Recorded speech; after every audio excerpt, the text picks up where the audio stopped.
So you're looking for an affordable pre-built. I got you.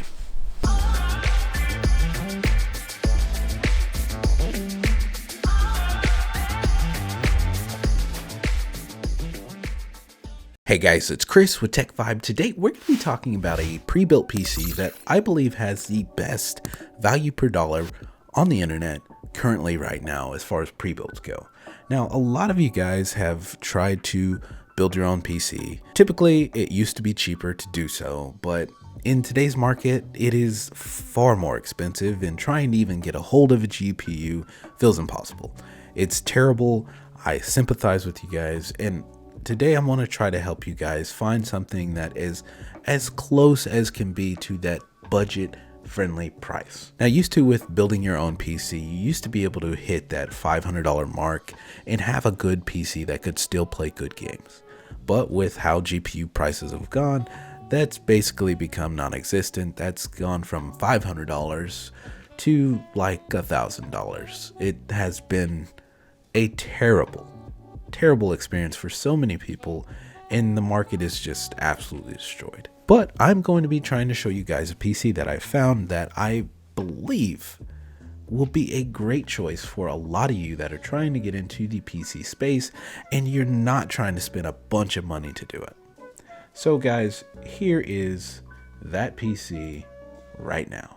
The HP Pavilion gaming desktop is not the most glamorous looking PC. It doesn't have a glass panel, it doesn't have all the RGB in it that you can look at and control, it doesn't have all the ooh and ah. And guys, we're not really here for how this thing looks on the outside. We're here for more so what's on the inside. And guys, if we look over here, the price on this thing, $732. Pretty dang good by today's standards, especially for what we've got in this PC. So let's take a look at what's in this PC and what can it play. Now, right out the gate, I know that's going to be one of the biggest questions. A lot of you people probably don't care about the technical terms of things, and that's okay. You just want to know if it can play it. So guys, we've got a list here, and we're going to have an idea of what this thing can play. So, Fortnite, it can play it. League of Legends can play it. Dota can play it. Rocket League, PUBG, Hearthstone, Overwatch, Magic the Gathering, World of Warcraft, StarCraft 2. It can play all of these games, guys. And that's not where it stops. A lot of you guys are Call of Duty fans, want to play Warzone, you want to play Cold War. Guys, this PC can play it too. Now, there are some caveats here, guys. There's some things that I would definitely consider upgrading if you were going to try to play these newer games on this PC. Now, right out of the gate, it does have 8 gigabytes of RAM on this thing. I 100% recommend that you upgrade to 16 gigabyte RAM kit. Now, this is going to allow your PC to be able to play those newer games much easier. And guys, it could even give you a 20 FPS uplift in performance. And that's going to be great and allow you to get really smooth gameplay. And that's what you're going to want. Now, if you are going to be playing games that are really big, such as Warzone and Call of Duty, you're going to want to watch out because your storage is only coming with 512 gigabytes. And basically what that means is you may get 2 to 3 of those big games on there before you either have to delete a game to put a different game on, or you have to upgrade the storage. And much like upgrading the RAM, guys, upgrading your storage is super simple. It's so easy. There is nothing to it. And there's so many videos out there that can show you guys how to do this. I promise if this is something that you run into, it is not hard. You should be just fine to do it, guys. So don't be too worried. So I did want to go ahead and give you guys an idea of what you'd be dealing with the GPU that's in this pre-built that we're talking about today. And I wanted to go ahead and compare it to the 1650 and the 1650 Super, because these are typically what you would have seen in the $500 budget build gaming PCs that really no longer exist anymore because the market's completely terrible. But here we are, and it looks like right out the gate, our RX 5500 is doing 33% better on effective speed. It's a faster GPU. Now, average score, 21% better, guys. And it breaks it down and shows you guys what it does better. Overclock score, it still does 8% better. Now, the value and sentiment is definitely much more on the RTX 1650 side. And the only reason that is because this, like I said to you earlier, guys, this was more of the GPU that you would see in those $500 builds. And the market share is just much higher for it because that's what people would use. It's not better.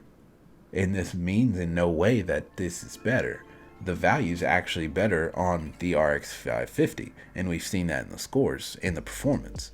But this is just because NVIDIA fanboys would go for this one instead, and that's just kind of the way that it went, even though that it's not anywhere close to being better. Here we even see, guys, it's much better. It's much better than that 1650. Now we can even crank this up to the 1650 Super, and guys, overall effectiveness, it's only 5% better, and we are still staying in reach of this thing. This GPU costs twice the price of what this one does, and it's still staying in real close FPS range of this thing, and the value is still far better over here on the RX 550. Speaking to the market share, guys, it just kind of goes back to what I said before. It's just because people were using this in those builds. It wasn't because it was better. It was just NVIDIA and NVIDIA fanboys. That's all there is. This GPU is pretty dang good, and it's going to be able to play good games at 1080p. You're going to be fine. So I did want to go ahead and answer a question that I've had a few different times now about these pre-built PCs. And I kind of touched on it a little bit already, and it's, can you upgrade a pre-built PC? And you know, I already touched on that just a little bit when I told you guys you should upgrade the RAM, you should upgrade the storage on this PC. And for the most part, on every pre-built PC, you can upgrade everything. Now, for this particular model, you cannot upgrade the motherboard and keep this case. You can upgrade to a different motherboard and a different case at the same time, but you will not be able to keep this case and everything function. The ports on this PC in the front here are connected to the motherboard that's inside. And because of that, you will not be able to swap out this motherboard for a different motherboard and still get all of this to work properly. It will not happen. That is the really only limitation that you see with this one here in upgrading. Now, if you wanted to, you could 100% take everything out of this PC, put it into a new case, get a different motherboard that's compatible with the CPU, and it would work. 100% you can upgrade pre-built PCs. All you got to do is just find the parts that are compatible with them. Guys, I hope this video was helpful. If you are planning on going ahead and getting this PC, I'll have an affiliate link in the description, and let me know how it goes. I like hearing how this stuff goes for you guys. And if you do have any additional questions or you're looking for some other recommendations for pre-builts, guys, I did do a video that you can check out. Check it out. Let me know what you think. If you do have any other questions, guys, ask. I really don't mind helping, guys. I really don't. And I do my best to try to keep the description updated on that other video, but it's very difficult to do. A lot of the stuff goes out of stock so quickly and prices change. So I try to keep up with it, but I can't always do it. It's fairly difficult to do. If you guys did get some sort of value out of this, I ask you give the video a like and a subscribe. It really helps my YouTube channel continue to grow, and it tells YouTube that I'm a decent YouTuber and they put my content out there for other people to see, and I potentially get the chance to help somebody else. And that's what we try to do on this channel, guys. We try to do tech news, tech reviews, how-tos, PC builds. I do my best to help out. So guys, if you could help me with that, I'd appreciate it. That's going to do it for the video. As always, if you do have any questions, concerns, confusions, whatever it may be, don't hesitate. Ask. I don't mind helping. I'm really trying to build something for you guys here. Hope you want to be a part of it. A simple like, share, subscribe, comment, they go so far for the channel. It really helps me continue to grow and make content. With that said, I hope you can like. Hope you can subscribe. And if not, well, I hope to catch you in another one. And remember, it's a vibe. A tech vibe. Specifically. We'll see you.